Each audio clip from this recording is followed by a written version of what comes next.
فاتحہ۔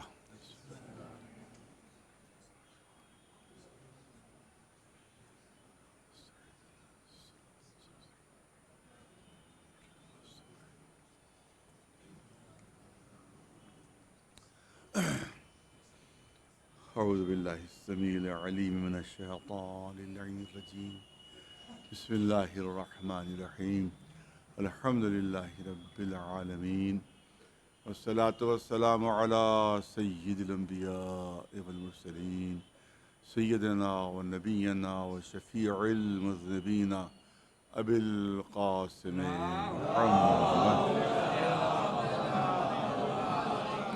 اہل بیتہ الطیبین الطاہرین المعصومین، اما بعد فقد قال اللہ سبحانہ تبارک و تعالی فی کتابہ المبین وہو اصدق القائلین، انما یرید اللہ لیذہب عنکم الرجس اہل البیت ویطہرکم تطہیرا۔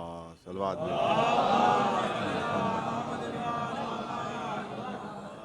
گزارش ہے ایک مرتبہ سورہ حمد، 3 مرتبہ سورہ اخلاص کی تلاوت فرما کر جناب انتظار بابی صاحب کے والدین کی روحوں کو ایصال ثواب فرما دیجیے۔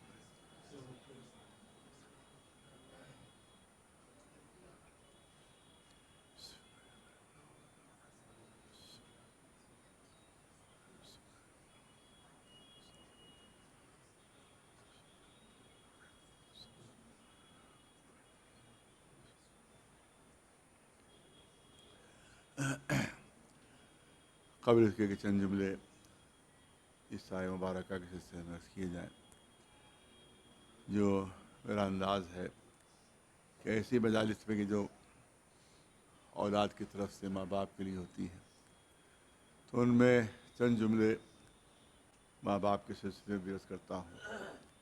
اس کا ہرگز یہ مقصد نہیں ہوتا ہے کہ خدا نخواستہ کسی کی طرف سے کوئی کوتاہی ہو رہی ہے، بلکہ مقصد صرف یہ ہوتا ہے کہ یاد دہانی ہو جائے بچوں کو، اور جو ہمارے چھوٹے بچے ہیں ان تک یہ بات پہنچ جائے کہ ماں باپ کی عظمت کیا ہے اور شرف کیا ہے اور ان کا مرتبہ کیا ہے۔ قدرت نے جو شرف رکھا ہے وہ ہمارے تصور سے باہر ہے۔ ماں باپ کی عظمت و شرف یہ ہے کہ اگر ماں باپ ناراض ہو جائیں اولاد سے تو اللہ ساری عبادتیں اولاد کے منہ پر مار دے گا۔ نمازیں اس کے منہ پر مار دی جائیں گی، اس کے روزے اس کے منہ پر مار دیے جائیں گے، اس کا خیر و خیرات، اس کا حج، جتنی عبادتیں اور نیک اعمال ہیں سب اس کے منہ کے اوپر مار دیے جائیں گے، واپس کر دیے جائیں گے۔ جب وہ میدان حشر میں پہنچے گا اور اس کو جب نام اعمال اس کے ہاتھ میں دیا جائے گا تو دیکھے گا کہ ہر صفحہ خالی ہے۔ وہ بارگاہ الہی میں گھبرا کر عرض کرے گا کہ پالنے والے، اتنی نمازیں پڑھی تھی وہ کیا ہوئی، اتنے روزے رکھے تھے وہ کیا ہوئے، اتنی زحمتوں سے حج پر گیا تھا وہ کیا ہوا، خون پسینے کی کمائی زکوٰۃ و خمس میں خرچ کی تھی وہ کیا ہوئی۔ ندائے قدرت آئے گی کیونکہ تم ماں باپ کے حقوق نہیں ادا کرتے تھے، ماں باپ کا حق نہیں ادا کرتے تھے، لہذا ہم نے تمہارے سارے اعمال ضبط کر لیے۔ سارے اعمال، اس کو ہفت اعمال کہا جاتا ہے اصطلاح میں، ہفت اعمال، تمام اعمال تمہارے ہفت ہو گئے۔ یہیں پر میں ایک مثال دیتا ہوں کبھی کبھی، اور ظاہر کہ مثال ہمیشہ ناقص ہوتی ہے۔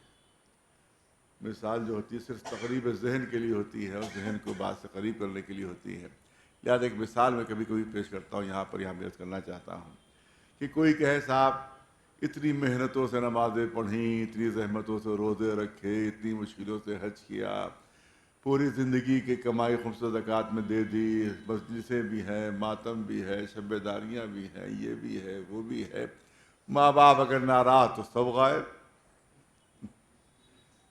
ہر چیز ہفت ہو جائے گی، کسی کا کوئی صلہ نہیں ملے گا۔ تو ایک بار کہتا ایک دنیاوی مثال پیش کرتا ہوں بچوں کے لیے، خاص طور سے جوانوں کے لیے، کہ اب تو کوئی گاؤں دیہات بھی ایسا نہیں ہوگا کہ جہاں سے لوگ باہر کام کرنے نہ جاتے ہوں۔ ہر محلے میں آپ کو مل جائے گا کہ فلاں صاحب جو ہے وہ مثلا سعودیہ میں کام کر رہے ہیں، فلاں صاحب دبئی میں کر رہے ہیں کام، فلاں صاحب شارجہ میں ہے، فلاں جگہ، تو شہروں دیہاتوں سے لوگ باہر کام کرنے جایا کرتے ہیں۔ تو فرض کیجئے کہ ایک 14-15 سال بعد وہاں انہوں نے کام کیا، فرض کیے دبئی میں، ابوظہبی میں، کویت میں، شارجہ میں وغیرہ وغیرہ، کوئی بھی مثال دی جا سکتی ہے۔ وہاں کام کیا، وہاں انہوں نے مزدوری کی، محنت کی، نوکری کی، تجارت کی، کچھ بھی۔ اس کے بعد اب فیصلہ انہوں نے کیا کہ اب ہمیں وطن واپس جانا ہے، اب ہم یہاں نہیں رکیں گے، اب ہم وطن واپس جا رہے ہیں۔ تو ایک شخص جو 14-15 سال بعد اپنے وطن واپس جا رہا ہو، تو اس کی یہ خواہش ہوتی ہے زیادہ سے زیادہ سامان لے کر چلے۔ معلومہ فریج بھی ساتھ ساتھ ہے، اور واشنگ مشین بھی ساتھ ساتھ ہے، اور ٹی وی بھی ساتھ ساتھ ہے، اور فلاں چیز اور فلاں چیز اور فلاں چیز۔ اب لدے پھندے اپنے پورے مال سے وہ، اب چاہے زمینی راستے سے سفر کر رہے ہوں، چاہے وہ ہوائی راستے سے، چاہے سمندری راستے سے سفر کر رہے ہوں، جو سفر کرتے رہتے ان کو تجربہ ہے کہ ادھر ملک کی سرحد پر پہنچے اور سارا مال روکا گیا، سارا مال روکا گیا۔ ارے بھائی صاحب، یا میرا مال آپ روک کیوں رہے ہیں؟ بڑی محنتوں سے کمایا ہے، 15 سال زحمتیں کی ہیں، تب کہیں جا کر یہ مال ہم نے حاصل کیا ہے۔ اور صاحب چوری کا نہیں، بے ایمانی کا نہیں ہے، لیکن صاحب سب کی رسیدیں موجود ہیں، یہ ٹی وی کی رسید ہے، یہ واشنگ مشین کی رسید ہے، یہ فریج کی رسید ہے، یہ اس کی رسید ہے، اس کی رسید ہے، ساری رسیدیں موجود ہیں، بے ایمانی کا نہیں ہے صاحب، یہ کیوں روک رہے ہیں؟ تو وہاں پہ جو موجود افسر ہے وہ یہی کہیں گے ہمیں معلوم ہے کہ سارا مال آپ ہی کا ہے، سارا مال آپ ہی کا ہے، لیکن کیا کیا جائے؟ گورنمنٹ کا قانون یہ ہے کہ آپ کو اس پر کسٹم ادا کرنا ہوگا۔ میں نے کہا مثال ہمیشہ ناقص ہوتی ہے، مثال مناقشہ نہیں کرنا چاہیے۔ آپ کا سارا مال جو ہے وہ آپ اپنا مال اپنے گھر تک اس وقت تک نہیں لے جا سکتے جب تک اس پر کسٹم نہ ادا کرتے ہیں۔ اور اگر کوئی ضد پڑ جائے کہ صاحب ہم تو کسٹم نہیں ادا کریں گے، تو آپ جا کے کسٹم کے گوڈاؤن میں جا کر دیکھ لیں، مال بھرا پڑا ہوا ہے وہاں۔ یہ کون سا مال ہے؟ جس پر کسٹم ادا نہیں ہوا، تو سارا مال بھگ کے سرکار ضبط ہو گیا، اپنی ہی محنت کی کمائی کا مال ہے، لیکن سارا مال بھگ کے سرکار ضبط ہو گیا۔ تو بس یوں ہی سمجھ لیجئے کہ جس طرح سے حکومتوں نے مال پر کسٹم رکھا ہے، اللہ نے اعمال پر کسٹم رکھا ہے، اور کسٹم ہے ماں باپ کے حقوق کی ادائیگی۔ اگر حق کو ادا نہیں کیا تو سارے اعمال بھگ کے سرکار ضبط ہو جائیں گے۔ ایک صلوات بھیجے محمد و آل محمد۔ یہ ہے عظمت و شرف و مرتبہ ماں باپ کا، کہ ساری عبادتیں ضبط، سارے نیک و خیر و خیرات ضبط۔ علقمہ نام کے ایک صحابی رسول تھے، نمازی، پرہیزگار، عبادت گزار، شب زندہ دار۔ جب دنیا سے رخصت ہونے لگے تو نہ روح نکل رہی ہے، نہ زبان سے کلمہ ادا ہو رہا ہے۔ علقمہ نام تھا ان کا مشہور سا، نہ روح نکل رہی ہے، نہ زبان سے کلمہ ادا ہو رہا ہے۔ عجیب تڑپ ہے، عجیب بے چینی ہے، لوگوں سے دیکھا نہیں جا رہا ہے۔ رسول اللہ کو خبر کی گئی، رسول اللہ تشریف لاتے اور دیکھتے کہ ہاں عجیب عالم میں ہو صحابی کا، کہ نہ زبان سے کلمہ ادا ہو رہا ہے اور نہ روحی جسم سے نکل رہی ہے۔ رسول اللہ نے ارشاد فرمایا کہ کیا ان کے ماں باپ میں سے کوئی زندہ ہے؟ لوگوں نے بتایا کہ ہاں ان کی ماں حیات ہے، ماں ان کی زندہ ہے۔ رسول نے تعجب سے کہا کہ بیٹا مر رہا ہے اور ماں سرحانے موجود نہیں؟ یہ کیسی ماں ہے جو سرحانے موجود نہیں؟ تو آس پاس کے لوگوں نے بتایا کہ اتنے زیادہ بد اخلاقی سے ماں سے پیش آتے تھے کہ جس کی وجہ سے ماں بے انتہا ناراض، یہاں تک کہ ان سے ایک برتن ٹوٹ گیا تھا تو بیٹے نے ایک تماشا ان کے مار دیا، تماشا مار دیا۔ لہذا ماں اتنی ناراض ہے کہ اس عالم میں بھی وہ آ نہیں رہی ہے، آ نہیں۔ رسول نے فرمایا جب تک ماں نہیں معاف کرے گی، نہ دم نکلے گا، نہ کلمہ ادا ہوگا، یوں ہی تڑپتا رہے گا، یہ یوں ہی بے چین ہوتا رہے گا، یہ نہ روح نکلے گی، نہ کلمہ ادا ہوگا۔ کہا کہ جاؤ بلا لو ماں کو، ماں نے آنے سے انکار کیا۔ کہ میں تو نہیں آؤں. اب رسول اللہ نے پیغام دیا کہ جا کر کہو کہ خود آئے گی یا میں لینے آؤں. خود آئے گی یا میں لینے آؤں. اب جیسے ہی اس سے سنا کہ رسول نے فرمایا کہ میں لینے آؤں تو اب اس کی ہمت نہیں ہوئی انکار. کہا کہ میں حاضر ہوتی ہوں. آئی. کہا معاف کیوں نہیں کر رہی ہو؟ کہا اس لیے نہیں معاف کر رہی ہوں کہ انتہا سے زیادہ گستاخی کرتا تھا اپنی بیوی کے کہے میں آ کر. مجمع سن لے.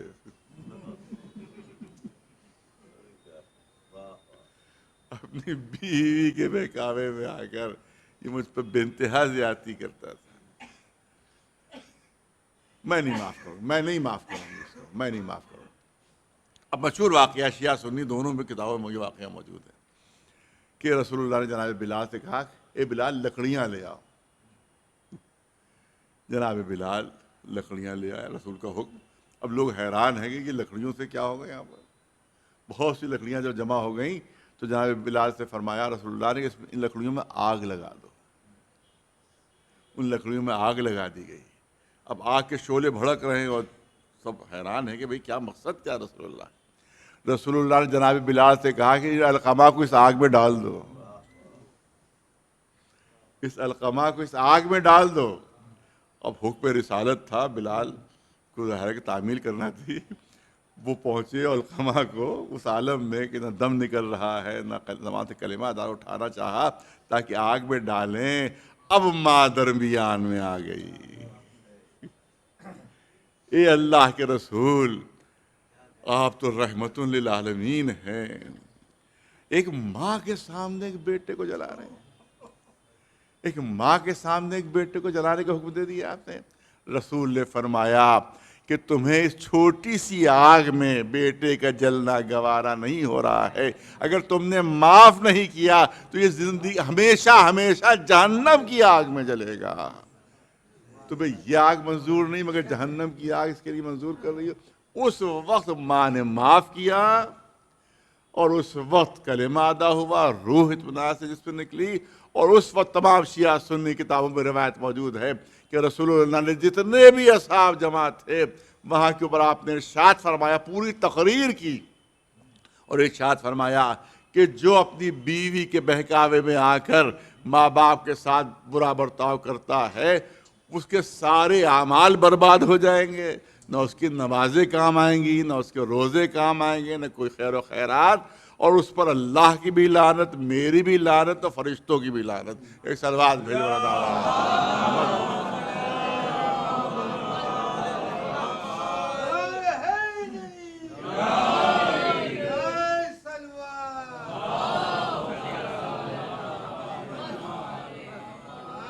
ایک بوڑھا باپ آتا ہے. باپ دو چار جملے کرنا ہے. بوڑھا باپ آتا ہے رسول اللہ کی خدمت میں. اللہ کے رسول میرا بیٹا گھر میں کوئی چیز مجھے چھونے نہیں دیتا.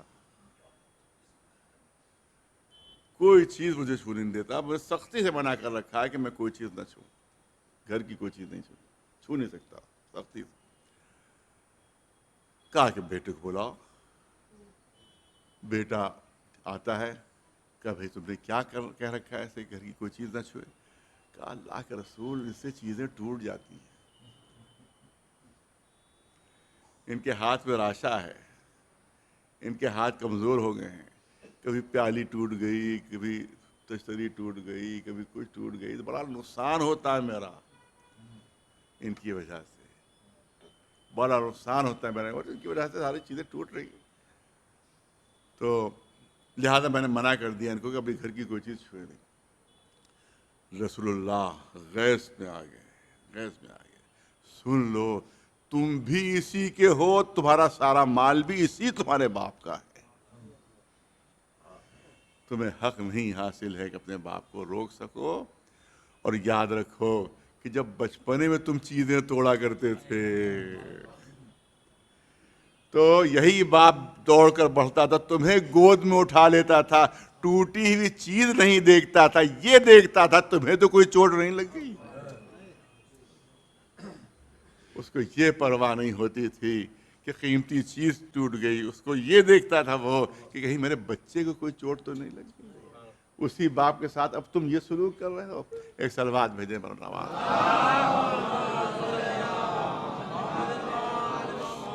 ہمارے پاس تو بڑے کیسز آتے رہتے ہیں، دنوں رات آتے رہتے ہیں، ہمیں تو معلوم ہے کہ سماج و معاشرے کی کیا حالت ہے۔ مولانا کے پاس بھی کیسز آتے رہتے ہوں گے اس طرح کے۔ ایک ماں ابھی 20-25 دن پہلے کی بات میں ہمارے پاس آئی کہ گھر رہنے کو نہیں ہے، کہیں کوئی ٹھکانہ دلوا دیجیے۔ کہا کہ بھائی کیا آپ کی اولاد ہے کہ نہیں ہے؟ کہا 2 بیٹیاں ہیں اور 2 بیٹے ہیں۔ بیٹیوں کی شادیاں ہو چکی ہیں، وہ مجبور ہیں، وہ اپنی سسرال میں رہتی ہیں۔ ایک بیٹا جو ہے وہ اس کی مالی حالت کمزور ہے تو وہ زیادہ میری مدد نہیں کر پاتا، لیکن ایک بیٹا میرا دبئی میں ہے، کافی مالدار ہے، بڑا اچھا گھر ہے اس کا، وہ اس گھر میں رہتی تھی اس کے ساتھ ساتھ، لیکن بیوی کو گوارا نہیں ہوا اس کی کہ میں اس کے ساتھ رہوں، تو اس نے دبئی سے کہلوایا کہ ماں باپ دونوں ہیں، میرے شوہر بھی یعنی باپ بھی اس کا موجود ہے اور میں ماں بھی موجود ہوں۔ کہا کہ آپ دونوں الگ گھر لے لیجئے، اس کا کرایہ ہم دیں گے اس کو۔ میری بیوی آپ ساتھ میں رہنا منظور نہیں کر رہی ہے، لہذا آپ الگ کرائے کا مکان لے لیجئے۔ تو 1.5-2 سال تک ہم کرائے کے مکان میں رہے، اور اس کے بعد وہ کرایہ ادا کرتا رہا دبئی سے، لیکن اب اس کا پیغام آیا ہے کہ میری بیوی کا خرچہ بڑھ چکا ہے، میں آپ کے مکان کا کرایہ ادا نہیں کر سکتا، لہذا جہاں دل چاہے چلے جائیں آپ۔ انہی ایسی اولادوں پر ہی رسول نے لعنت کی ہے، ایسی اولادوں پر یہ وہ اولادیں ہیں کہ جنت پہ جانا کیسا، جنت کی خوشبو سے بھی محروم ہو جائیں گے۔ ایک سلوات بھیجو مولانا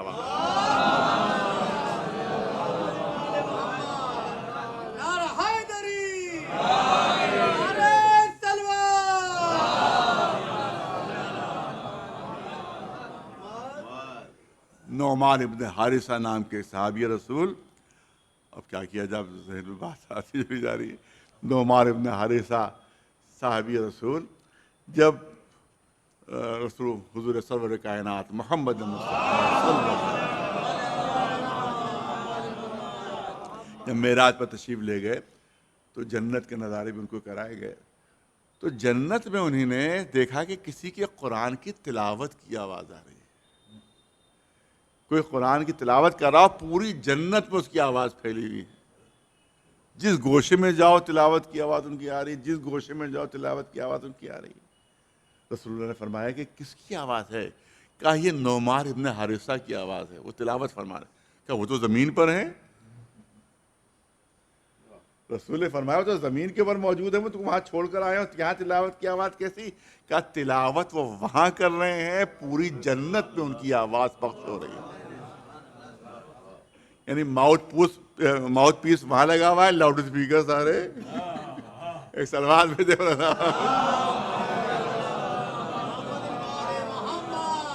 ساری جنت میں لاؤڈ اسپیکر لگے ہوئے، زمین پہ وہ تلاوت کر رہے ہیں، اور آسمان پر لاؤڈ اسپیکر، الہی لاؤڈ اسپیکر، یہ نہیں ان کے ذریعے سے پوری آواز جو ہے وہ پخش ہو رہی ہے۔ کہا کیوں، کیا صلہ ہے؟ کہا کہ اپنی بیوی سے ماں کی خدمت نہیں کرواتے بلکہ خود خدمت کرتے ہیں، خود ہی کھانا پکاتے ہیں، خود ہی روٹی پکاتے ہیں، خود ہی سالن پکاتے ہیں، اپنے ہاتھ سے بوڑھی ماں کو کھلاتے ہیں، سامنے نوکروں کی طرح کھڑے رہتے ہیں، نوکروں کی طرح کھڑے رہتے ہیں، اور اس کے بعد اگر کوئی ماں فرمائش کرتی ہے اور کیونکہ وہ بہت کمزور ہے اور اس کی آواز دھیمی ہوتی ہے، تو اگر یہ سن نہیں پاتے، توجہ رہے جملوں پر، اگر یہ سن نہیں پاتے تو ماں سے نہیں کہتے کہ دہرائیے اپنی فرمائش، ماں سے نہیں کہتے کہ دوبارہ کہیے، بلکہ اپنی بیوی کو بلا کر کہتے یہ بتاؤ کہ میری ماں نے کیا کہا تھا، میں اس سے نہیں کہہ سکتا کہ دوبارہ کہیے۔ اس کا صلہ یہ مل رہا ہے کہ تلاوت وہاں ہوتی ہے اور جنت کے لوگ ان کی تلاوت سنا کرتے ہیں۔ صلوات بھیجیں محمد۔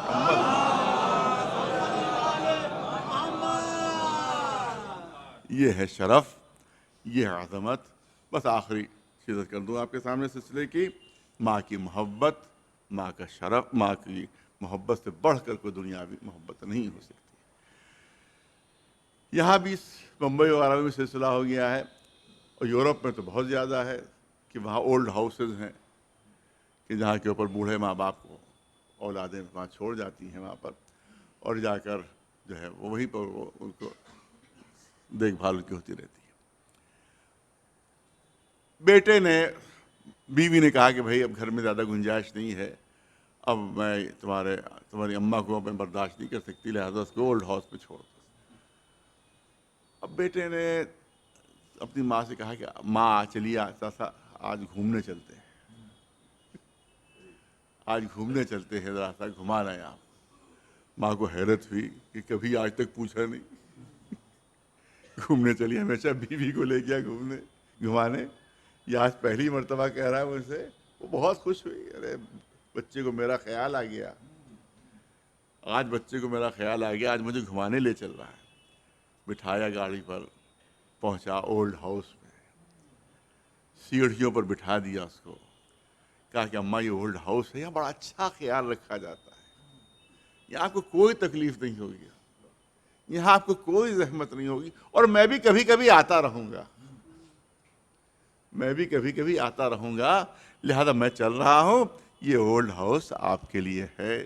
ماں آنسو بہاتی رہی، بیٹا چھوڑ کے چلا گیا، اور یہ بھی کہتا ہے کہ ہم میرے لیے دعا مانگتی رہیے گا، میرے لیے دعا مانگتی رہیے گا۔ اب اولڈ ہاؤس والے دیکھا وہ تو میدان باہر کی بوڑھی عورت بیٹھی ہوئی ہے، تو وہ تو اسی لیے تھے ہی، وہ لے کر گیا اس کو، رجسٹر سامنے کھولا، اپنا نام بتائیے، اس نے اپنا نام بتایا کہ میرا نام یہ ہے، کہ بیٹے کا نام بتائیے۔ اب اس نے آنسو بہانا شروع کیے، بیٹے کا نام منہ سے نہیں نکل رہا ہے، بیٹے کا نام منہ سے نہیں نکل رہا ہے۔ پوچھا تھا بیٹے کا نام تو بتائیے، جو آپ کو چھوڑ کر گیا اس کا نام تو بتائیے، اس کا وہ بیٹا آپ کا ہے کون؟ ہمارے کیا طریقہ یہی ہے کہ بیٹے کا نام بھی لکھا جاتا ہے۔ وہ رو رہی، نہیں بتا رہی، تو انہوں نے آپس میں کہا کہ اتنی نفرت ہو گئی اس ماں کو اپنے بیٹے سے کہ یہ نام لینا گوارا نہیں کر رہی ہے، زبان پر نام نہیں لینا چاہتی، اس کو اتنا غصہ ہے اپنے بیٹے کے لیے، اور اتنی نفرت ہو گئی اپنے بیٹے سے کہ اپنے بیٹے کا نام نہیں لینا چاہ رہی ہے، نام لینا گوارا نہیں۔ جیسے انہوں نے یہ جملے کہے، ماں کی جبین پر شکن پڑی، کا ہرگز ہرگز یہ نہ کہنا کہ مجھے اپنے بیٹے سے نفرت ہو گئی، مجھے اپنے بیٹے سے نفرت نہیں، میں نام اس لیے نہیں لے رہی ہوں کہ میرا بیٹا بہت مشہور ہے، میں اگر اس کا نام لے دوں گی تو اس کی سماج میں بے عزتی ہو جائے، لہذا میں اس کا نام نہیں لوں گی، چاہے اولڈ ہاؤس ہی میں مجھے کیوں نہ چھوڑ جائے۔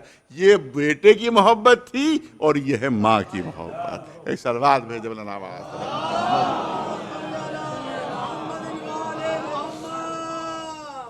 بس ایک جملہ اور یاد آ گیا، بس کر دوں صاحب، نہیں خرچہ نہیں چلتا، 5 بھی بیٹے ہیں تو صاحب ماں کا خرچہ نہیں ہو پا رہا ہے، اٹھ نہیں پا رہا ہے، مجھے اتنا بتا دیے، ایک ماں 10 بچوں کو سنبھال کر جوان کر دیتی ہے۔ پوری توجہ ہے جملے پر، آخری جملہ ہے، ایک ماں 10 بچوں کو سنبھال کر جوان کر دیتی ہے، 10 جوان بیٹے ایک بوڑھی ماں کو سنبھال نہیں پاتے۔ ایک سلوات بھیجے بلند آواز سے۔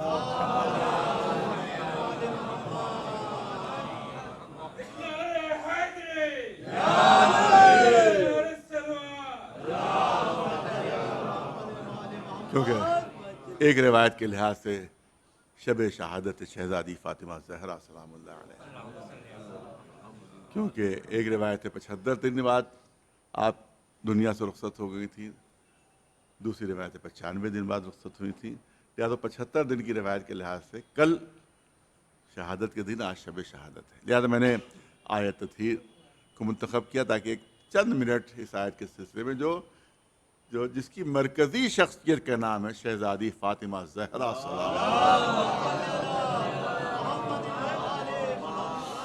آیت تطہیر کی مرکزی شخصیت اس لیے کہا کہ حدیث قدسی موجود ہے، حدیث قدسی خود دلیل ہے کہ مرکزی شخصیت شہزادی ہے، کہ جب فرشتوں نے پوچھا پالنے والے یہ کن کے نور ہیں کہ جس سے ہماری آنکھیں خیرہ ہوئی جاتی ہیں، یہ کن کے نور ہیں جو چادر کے نیچے ہیں، تو جو تعارف ہوا تھا، جو پہچانوایا تھا فرشتوں کو، وہ نہ رسول اللہ کے ذریعے پہچانوایا گیا، نہ مولا علی کے ذریعے سے پہچانوایا گیا، نہ امام حسن امام حسین کے ذریعے سے پہچانوایا گیا، بلکہ فرشتوں کو تعارف ہو رہا ہے تو شہزادی فاطمہ زہرا کے ذریعے سے ہم فاطمۃ و ابوہا و بعلہا و بنوہا، صلوات بھیجو۔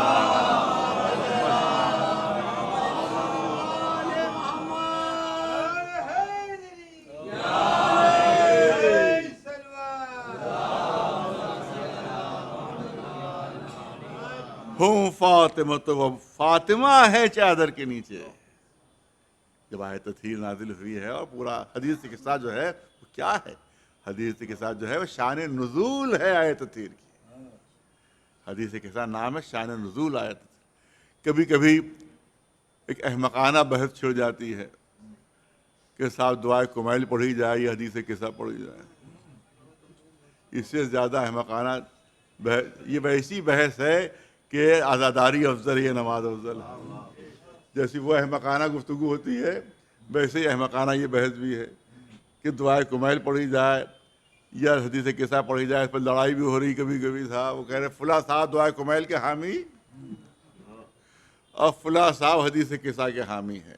وہ کہہ رہے ہیں حدیث قصہ پڑھی جائے، ہم اہل بیت کے ماننے والے ہیں، اور وہ کہہ رہے ہیں دعائے کمیل پڑھی جائے، ہم مولا کے ماننے والے ہیں۔ معلوم اس پر لڑائی ہو گئی، اس پر جھگڑا ہو گیا۔ یہ جھگڑنے والے نہ یہ جانتے ہیں کہ حدیث قصہ کیا ہے، نہ یہ معلوم دعائے کمیل کیا ہے۔ یہ جھگڑنے والے یہی نہیں جانتے کہ حدیث قصہ کیا ہے، یہی نہیں جانتے دعائے کمیل کیا ہے۔ بس مختصراً دو جملے میں سن لیجئے کہ جب اہل بیت نے اللہ کی تعریف کی ہے تو دعائے کمیل بنی ہے، اور جب اللہ نے اہل بیت کی مدح کی ہے تو حدیث قصہ بن گئی ہے۔ ایک صلوات بھیجو بنا۔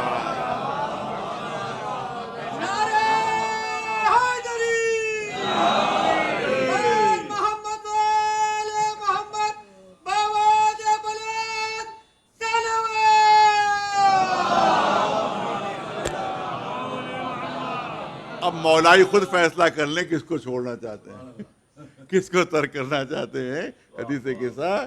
ارے گپ شپ سے فائدہ تو یہ بہتر یہی ہے کہ ابھی 1 گھنٹے گپ شپ ہوتی ہے، اس سے بہتر تو یہی کہ 20-25 منٹ میں دونوں ختم ہو جاتی ہیں۔ 1 گھنٹہ بیکار کی باتیں کرنے سے بہتر یہ کہ آدھے گھنٹے میں دونوں کو ختم کر دیا جائے۔ ایک صلوات بھیجے۔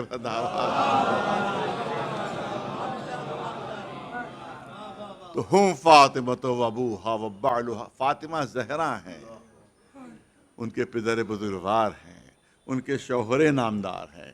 اور یہاں پر ٹرانسلیشن کی غلطی ہوتی ہے،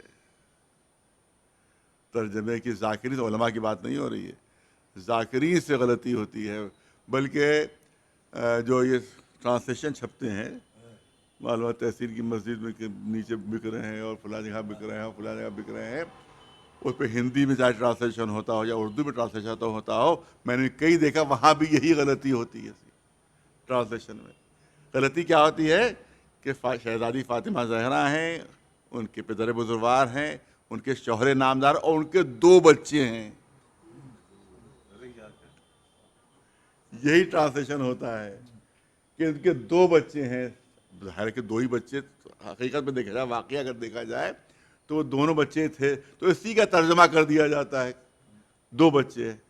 لیکن حدیث قدسی میں 2 بچے نہیں کہا گیا ہے، یہ ہم فاطمہ تو یہ حدیث قدسی ہے، یعنی کلام الہی ہے۔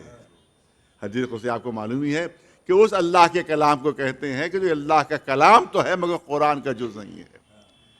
تو یہ ہم فاطمہ تو ابوہا بعلہا بنوہا، یہ حدیث قدسی ہے، کلام الہی ہے یہ۔ تو یہاں پر آپ دیکھیں اردو میں اور انگریزی میں اور عربی میں فرق کیا ہے کہ اردو میں تو واحد ایک ہے اور اس کے بعد جمع ہے، اور انگریزی میں سنگولر ہے، اس کے بعد پلورل ہے۔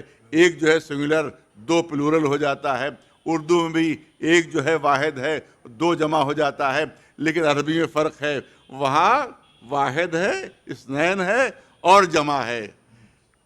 ایک واحد، 2 اثنان اور 3 جمع۔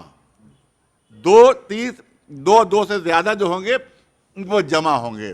عربی میں ایک کے لیے ابن آتا ہے، ایک کے لیے ابن آتا ہے، دو کے لیے ابنان آتا ہے، اور دو سے زیادہ ہو تو بنون آتا ہے۔ پوری توجہ ہے، اور بنون بھی جمع کثرت ہے، پوری توجہ ہے، جمع کثرت ہے کہ جو 10 سے زیادہ پر صادق آتی ہے۔ میں بہت توجہ چاہوں گا آپ حضرات کی، بنون بھی ایک تو جمع قلت ہے جو 10 سے کم، جمع کی بھی دو قسمیں ہیں عربی میں، ایک جمع قلت ہے جو 10 سے کم، ایک جمع کثرت ہے جو 10 سے زیادہ۔ تو بنون جمع کثرت ہے جو 10 سے زیادہ پر صادق آتی، 4 بھی نہیں، 3 4 بھی نہیں، 10 سے زیادہ، 10 سے زیادہ بنون۔ اگر 2 بچے ہوتے تو ابنان ہونا چاہیے، ابناہا۔ 2 بچے ہیں، عربی میں ابناہا ہونا چاہیے تھا، عربی میں ابناہا ہونا چاہیے تھا، تب ہم ٹرانسلیشن کرتے 2 بچے ہیں، لیکن ابناہا نہیں بلکہ بنوہا، 10 سے زیادہ ہے۔ کیونکہ اگر 2 ہوتے تو صرف امام حسن و امام حسین ہی آئے تطہیر کے مصداق ہوتے، بنون کر کے کہہ دیا امام مہدی تک سب چادر تطہیر کے نیچے ہیں۔ ایک سلوات بھیجے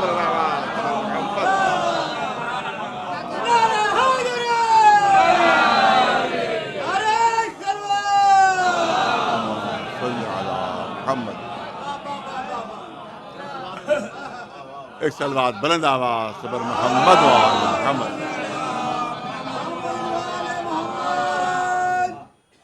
ظاہر ہے کہ بہت زیادہ تفصیل کی گنجائش نہیں ہے، اور آیت تطہیر کا تذکرہ ہے تو تفصیل میں ہلکے ہلکے 1 2 اشارے اور آپ دیکھیں کہ ایک رخ پیش کرنا چاہتا ہوں جس میں حضور سرور کائنات محمد مصطفیٰ صلی اللہ علیہ وسلم ان کی فضیلت بھی اسی کے ذیل میں شہزادی کی فضیلت بھی ہے، جس کو عرض کرنا چاہتا ہوں۔ تمہیداً 2 3 جملے، وہ جملے اس طرح سے ہیں کہ جتنی بھی الہی کتابیں ہیں، چاہے توریت ہو، چاہے زبور ہو، چاہے انجیل ہو، یا اس کے علاوہ جو صحیفے کے نام پر پیش کیے جاتے ہیں، عیسائیوں نے اولڈ ٹیسٹامنٹ کے نام سے صحیفے بھی جمع کیے ہیں، ان کو بھی اگر شامل کر لیا جائے تو آپ کو کسی بھی الہی کتاب میں آپ کو یہ نہیں ملے گا کہ کوئی سورہ کہیں نازل ہوا، کوئی سورہ کہیں نازل ہوا، کوئی آیت کہیں نازل ہوئی، کوئی آیت کہیں نازل ہوئی۔ نہ آپ کو یہ بات توریت میں ملے گی، نہ زبور میں ملے گی، نہ انجیل میں ملے گی، نہ صحیفہ ابراہیم میں ملے گی، نہ صحیفہ جناب سلیمان میں ملے گی، نہ صحیفہ جناب نوح، نہ جناب جو صحیفے پیش کیے جاتے ہیں عیسائی حضرات کی طرف سے، تو کسی میں آپ کو یہ بات نہیں ملے گی۔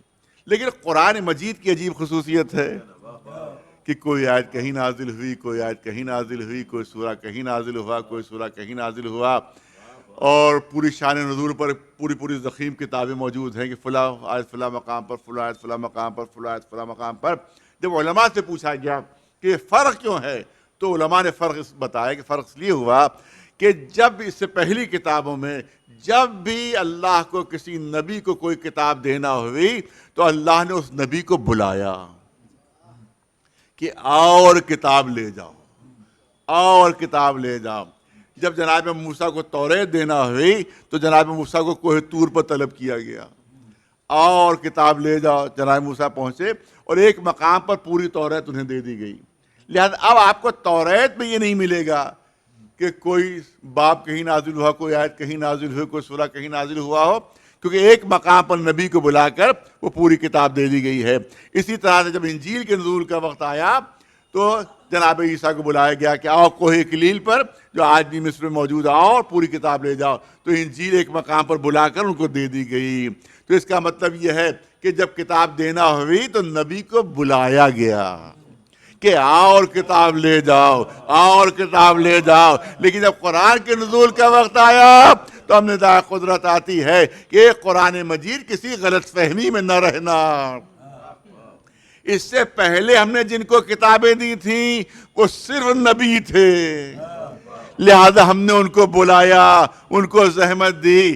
لیکن جس کے پاس تمہیں جانا ہے وہ صرف نبی نہیں بلکہ میرا محبوب بھی ہے، اور چاہنے والا کبھی محبوب کو زحمت نہیں دیتا، لہذا یہ قرآن تمہیں زحمت کرنا ہوگی. اگر گھر میں ہے تو وہاں جانا, اگر حرم میں ہے تو وہاں جانا, اگر حالت بز میں ہے تو وہاں جانا, اگر حالت رز میں ہے تو وہاں جانا, غار ثور میں ہے تو وہاں جانا, غار حرا میں ہے تو وہاں جانا, اگر مکے میں ہے تو مکی بن جانا, اگر مدینے میں ہے تو مدنی بن جانا. میں اپنے محبوب کو زحمت نہیں دوں گا. تو کلیہ یہ بنا کہ قرآن کی آیتوں کو زحمت اٹھانا ہوگی, رسول کو زحمت نہیں اٹھانا ہوگی. لیکن ایک مقام ایسا ہے کہ جہاں پر یہ کلیہ ٹوٹ رہا ہے. اے نبی, ابھی تک ہم نے آپ کو زحمت نہیں دی, لیکن اگر آئے تطہیر لینا ہے تو خود فاطمہ زہرا کے گھر جانا ہوگا, چادر تطہیر اوڑھ کر لیٹنا ہوگا, تب آئے تطہیر نازل ہوگی. ایک سلوات بھیجو بلنا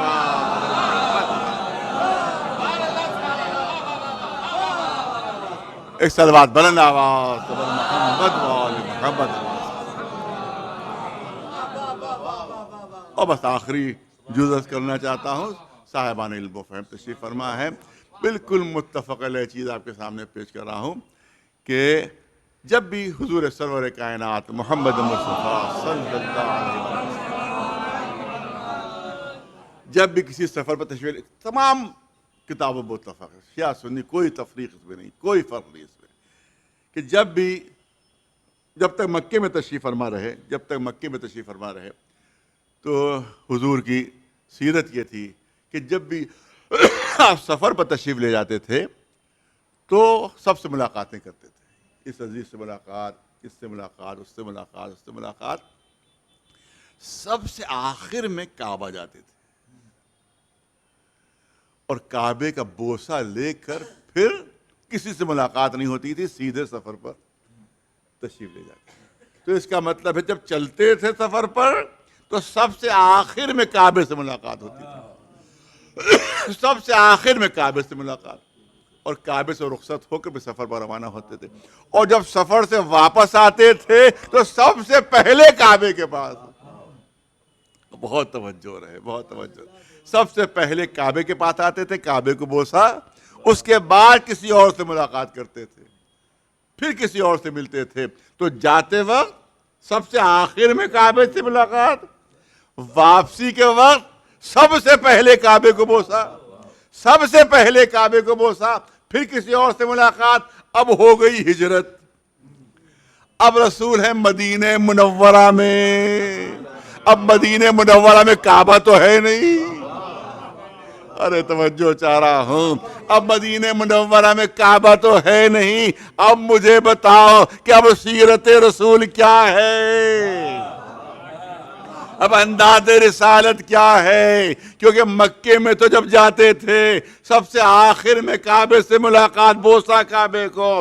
اس کے بعد جب واپس آتے ہیں تو سب سے پہلے کعبے کو بوسا, پھر کسی اور سے ملاقات. اب مدینے میں تشریف فرما ہے, مدینے میں تو کعبہ ہے نہیں. اب رسول کی سیرت کیا ہے, ساری کتابوں میں دیکھ لو کہ جب بھی سفر میں جا رہے ہیں سب سے آخر میں فاطمہ زہرا کی پیشانی کو بوسا, اور جب واپس آ رہے ہیں تو سب سے پہلے فاطمہ زہرا سے ملاقات ہو رہی ہے. ایک سلوات ایک سلوات بلند آواز سے بر محمد یہ ہے عظمت شہزادی کونین فاطمہ زہرا سلام اللہ علیہ, کہ جن کے لیے تمام کتابوں میں تمام شیعہ سنی متفق جو حدیثیں ہیں وہ ایسی حدیثیں ہیں کہ جس سے اس کی عظمت و شرف کا اندازہ ہوتا ہے. صحیح ترمذی شریف کی حدیث, کلما دخلت فاطمہ قام الیہا رسول اللہ, جب بھی فاطمہ زہرا آتی ہیں رسول تعظیم کے لیے اٹھتے ہیں, ہاتھوں کو بوسہ دیتے ہیں, اپنی جگہ پر بٹھاتے ہیں.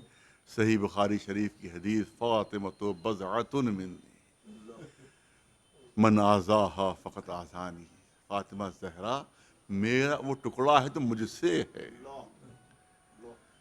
وہ ٹکڑا ہے تو مجھ سے ہے. اب موقع نہیں کہ اس کی تشریح کی جائے.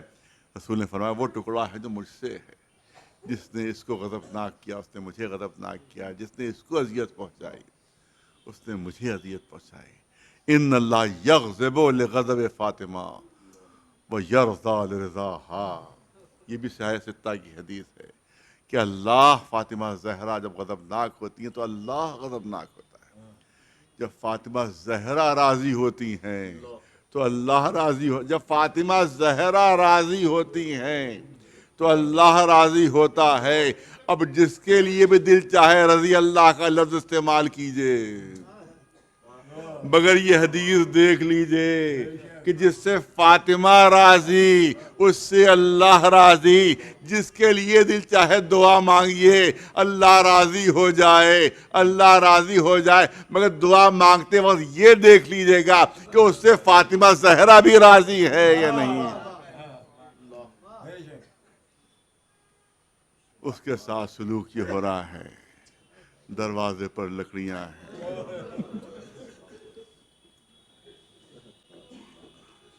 آواز دی جا رہی ہے علی کو باہر نکالو،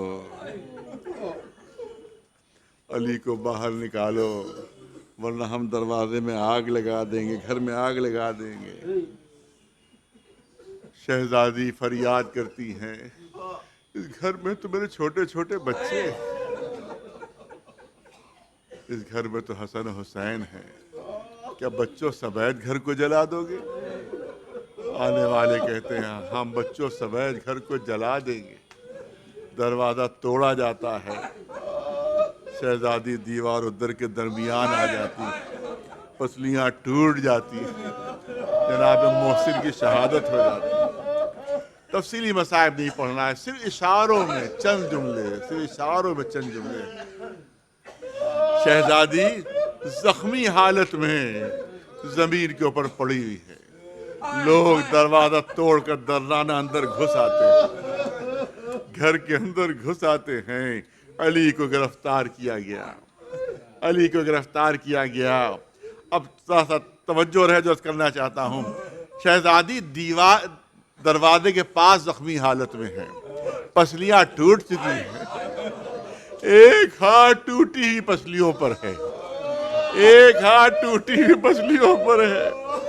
اب ظاہر جو دروازے سے داخل ہوئے ہیں جب علی کو گرفتار کر کے لے جائیں گے تو دروازے ہی سے تو لے جائیں گے، دروازے ہی سے تو لے جائیں گے۔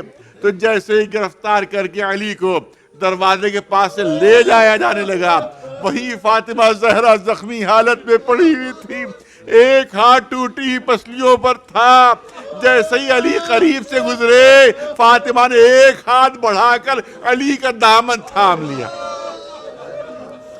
ایک ہاتھ بڑھا کر علی کا دامن تھام لیا۔ میں علی کو جانے نہیں دوں گی، میں علی کو جانے نہیں دوں گی، میں علی کو جانے نہیں دوں گی۔ آنے والوں نے سختی سے کہا اے رسول کی بیٹی علی کا دامن چھوڑ دو، اے فاطمہ علی کا دامن چھوڑ دو۔ فاطمہ نے کہا نہیں، میں دامن نہیں چھوڑوں گی، میں علی کو جانے نہیں دوں گی۔ جب آنے والوں کو یقین ہو گیا کہ فاطمہ زہرا دامن نہیں چھوڑے گی تو قنفذ ملعون آگے بڑھتا ہے، ایک بھرپور تعزیہ لا اس ہاتھ کے اوپر کہ جس ہاتھ سے علی کا دامن تھامے ہوئے عزادارو شہزادی کا ہاتھ کوہنی سے شکستہ ہوا، دامن چھوٹا، علی گرفتار ہوئے۔ تفصیل نہیں عرض کرنا ہے، ہاں یہی زخم تھے جو شہادت کا سبب بنے۔ شہزادی دنیا سے رخصت ہوئی، شہزادی دنیا سے رخصت ہوئی، بس دو تین جملے۔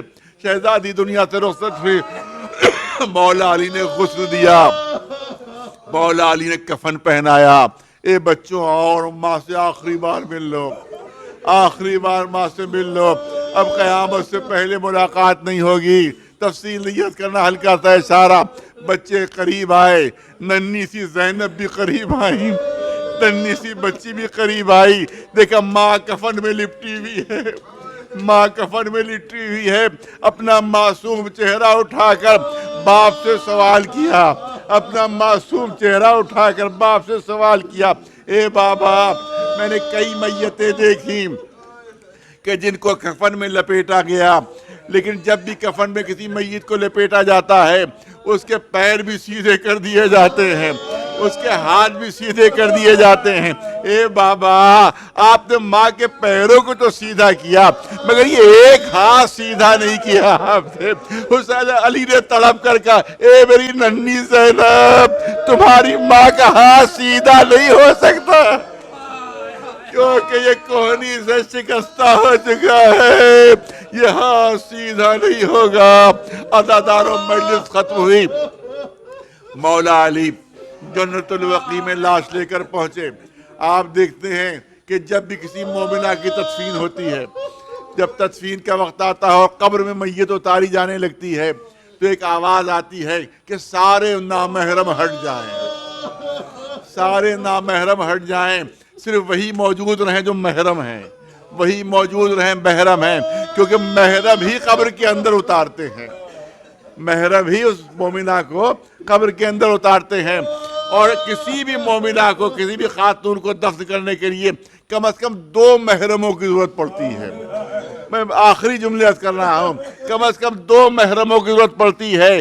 ایک جو قبر کے اندر اترے، ایک جو قبر کے اندر اترے اور میت لے کر سنبھالے اور قبر کے اندر لٹائے، اور دوسرا قبر کے اوپر سے میت دے، میت دے۔ تو کم از کم 2 محرموں کی ضرورت ہوتی ہے کسی بھی خاتون کی تدفین کے لیے۔ لیکن علی کی مظلومی دیکھو، علی کی بے کسی دیکھو کہ وقت دفن فاطمہ علی اکیلے محرم تھے، اکیلے بچے اتنے چھوٹے چھوٹے تھے کہ نہ قبر میں اتر کر ماں کی میت سنبھال سکتے تھے، نہ قبر کے اوپر سے میت دے سکتے تھے۔ اکیلے علی کرے تو کیا کرے؟ روایت کہتی یہی وقت تھا مدینے کا رخ کیا۔ اے اللہ کے رسول، علی کی مدد کے لیے آ جائیے۔ علی کیسے آپ کی بیٹی کو دفن کرے؟ روایت کہتی ہے کہ قبر سے 2 ہاتھ بلند ہوتے ہیں، اے علی میری امانت میرے سپرد کر دو، اے علی میری امانت میرے سپرد کر دو۔ عزاداروں، آپ نہیں سمجھ سکے کہ ان جملوں سے علی کے دل پر کیا گزری ہوگی جب رسول نے فرمایا ہوگا، اے علی میری امانت میرے سپرد کر دو۔ جب فاطمہ زہرا گھر سے رخصت ہونے لگی تھی تو رسول نے فرمایا تھا کہ یا علی ہذہ فاطمۃ ودیعۃ عندک، اے علی یہ فاطمہ تمہارے پاس میری امانت ہے، یہ فاطمہ میری امانت ہے تمہارے پاس، اور امانت کے لیے شرط ہے کہ جیسی امانت لی جائے ویسی امانت واپس کی جائے۔ جب رسول نے کہا ہوگا اے علی میری امانت واپس کر دو، اب علی کے دل پر کیا گزری ہوگی؟ ارے جب امانت لی تھی تو پسلیاں بھی سالم تھی، ہاتھ بھی سالم تھا، امانت واپس ہو رہی ہے تو پسلیاں بھی شکستہ ہیں، ہاتھ بھی شکستہ ہے۔ اب علی کے دل سے پوچھئے، سَيَعْلَمُ الَّذِينَ ظَلَمُوا أَيَّ مُنْقَلَبٍ يَنْقَلِبُونَ أَلَا لَعْنَةُ اللَّهِ عَلَى الْقَوْمِ الظَّالِمِينَ۔ گزارش ایک مرتبہ سورہ حمد، 3 مرتبہ سورہ توحید کی تلاوت فرما کر جناب انتظار عابدی صاحب کے والدین کی روحوں کو اصالہ ثواب فرمانا۔